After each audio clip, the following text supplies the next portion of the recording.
অবশেষে 1 ঘন্টা লাইনে দাঁড়িয়ে এখন এই টিকিট পেলাম। এখন যাচ্ছি স্প্ল্যানেড থেকে আবার লাইনে দাঁড়িয়ে করতে হবে, কী বলে, আবার দমদমের জন্য টিকিট কাটতে হবে। 1 ঘন্টা লাইনে দাঁড়িয়ে, 1 ঘন্টা। আজকে এক্সপিরিয়েন্স ও বাহ, 1 ঘন্টা লাইন। এই যে রুমে ঢুকলাম, মানে হোটেলে ঢুকলাম, এখনও রুমে চেক ইন করিনি। এই রুমে এখন যাচ্ছি, একটু ফ্রেশ ট্রেশ হবো, তারপর লাঞ্চ করতে যাবো। রুমের বাইরে দাঁড়িয়ে আছি কারণ এখানে ট্রিপল অকুপেন্সি রুম। এবার একটা রুমে 3 জন, এবার যারা রুমে ছিল তারা এখন লাঞ্চ করতে গেছে। আমি এবার লেটে এসেছি বলে একটুখানি দেরি হয়ে গেছে। তা রুমে ঢুকবো, লাঞ্চ এগুলো রাখবো, তারপর এখন লাঞ্চ করতে যাবো। আর আমাদের ঘুরতে যাওয়ার জন্য $150 দিল, মানে ওগুলো ডকুমেন্টগুলো কালেক্ট করলাম, টিকিট, তারপরে এদিকে $150 যেগুলো দিয়েছে, ঠিক আছে, ওগুলো এখন কালেক্ট করলাম। ওগুলো এখানেই মানি এক্সচেঞ্জের লোকজন আসবে, হোটেলেই আসবে, তো এখানে এক্সচেঞ্জ করে নেবো। কারণ ওখানে গিয়ে আবার কী করবো, যদি দরকার লাগে তাহলে কার্ড থেকে তুলে নিতে পারবো, আদারওয়াইজ এখানে এক্সচেঞ্জ করেই নেবো। এই জাস্ট লাঞ্চ ফাঞ্চ করলাম, এখন রুমে যাবো, রুমে একটু ফ্রেশ ফ্রেশ হবো, চান টান করবো, কারণ চান করা হয়নি। আর রাত্রি 9:50 ফ্লাইট, তো এখন চান তো করতেই হবে, আর একটু করে রেস্ট নেবো, আর চোখটাতে ড্রপ ডালবো। আমরা জাস্ট বেরিয়ে গেছি, এখন তুই শপিং করবি না? এখন যাচ্ছি এখন এয়ারপোর্টের উদ্দেশ্যে। অসাধারণ ভাবে বসেছে কিন্তু ছেলেটা, হ্যাঁ সত্যি।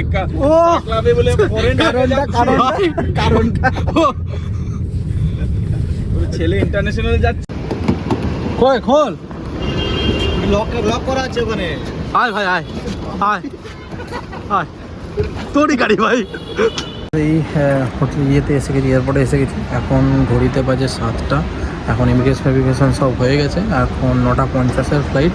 এখন এখান থেকে বসে থাকতে হবে, একটুখানি পরে একটুখানি খাওয়া দাওয়া করবো, ব্যাস তারপরে ফ্লাইটে উঠবো। ফ্লাইটে উঠে আশা করছি ডিনার কিছু দেবে, কারণ জানি না দেবে কি দেবে না, মানে আশা করছি আর কি, ঠিক আছে। তো এখন এই সিনুকে একটু ফোন করলাম, এখন এইখানে ফ্লাইটগুলো দেখছে, আর ও বলছে পাপা আর যেন টয়েস নিয়ে আসবে।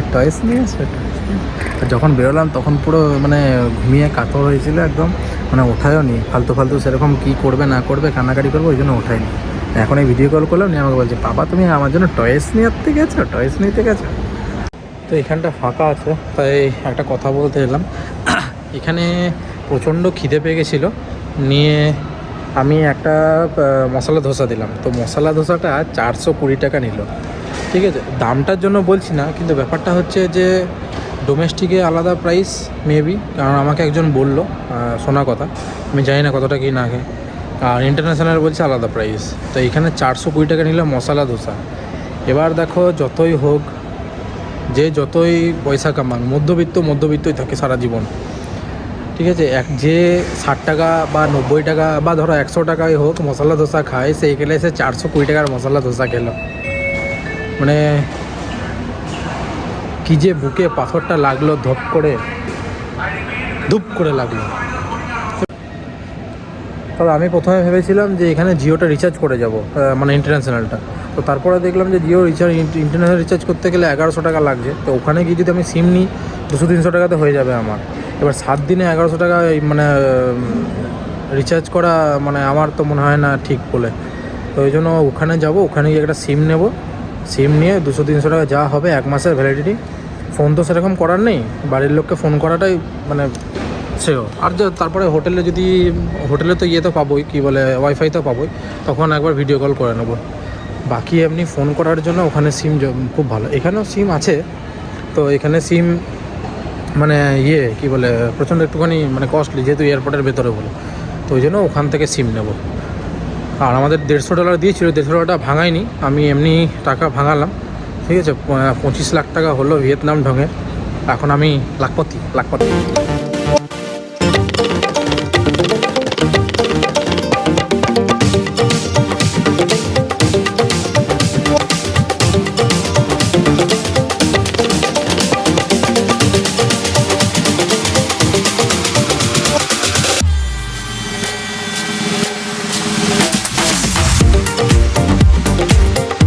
এখন বোর্ডিং শুরু হয়ে গেছে, এখন এই যাবো ফ্লাইটে, দেন 9:50 টেক অফ করে সোজা ভিয়েতনাম। আমাদেরকে তো এখানে ধূম্রপান করতে বারণ করছে, আর প্লেনটা যে ধূম্রপান করছে।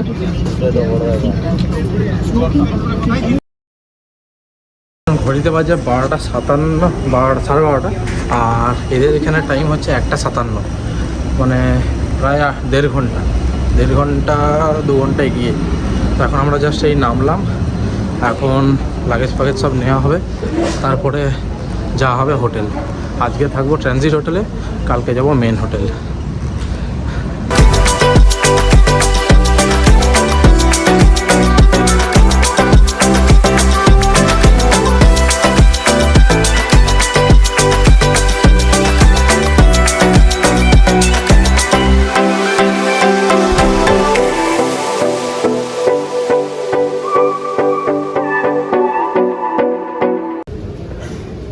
তো ব্যাগ নিয়ে এখন হয়ে গেছে, এখন ঘড়িতে বাজে 1:45, আর এখানকার টাইম হচ্ছে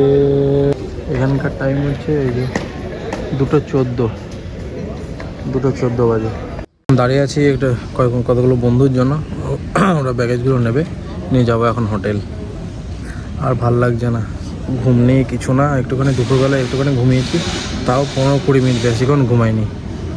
প্রচণ্ড ঘুম পেয়ে গেছে, চোখগুলো পুরো টেনে আসছে একদম। তারপর এই চোখটা একটুখানি ঠিক আছে, এতদিন ধরে জল কাটছিল, এখানে নেমেছে আর চোখগুলোটা ঠিক হয়ে গেছে। এয়ারপোর্টটা দেখো, পুরো মনে হচ্ছে ফাঁকা, শুধু সানফার্মার ছেলে, আর একটা কোনো ছেলে পুলে কিচ্ছু নেই, গোটা এয়ারপোর্ট ফাঁকা, দোকান বন্ধ।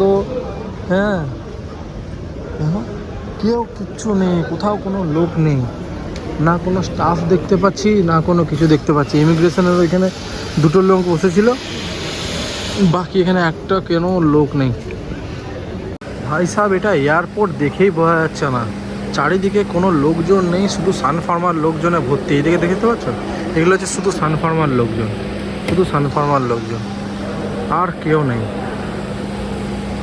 Go through, but you have a lighter, you have a seizure, you have a knife and thing.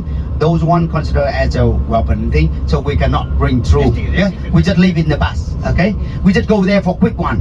We go through security and go to the front of mausoleum to have a group photo and picture. Okay, and then we come back to the bus.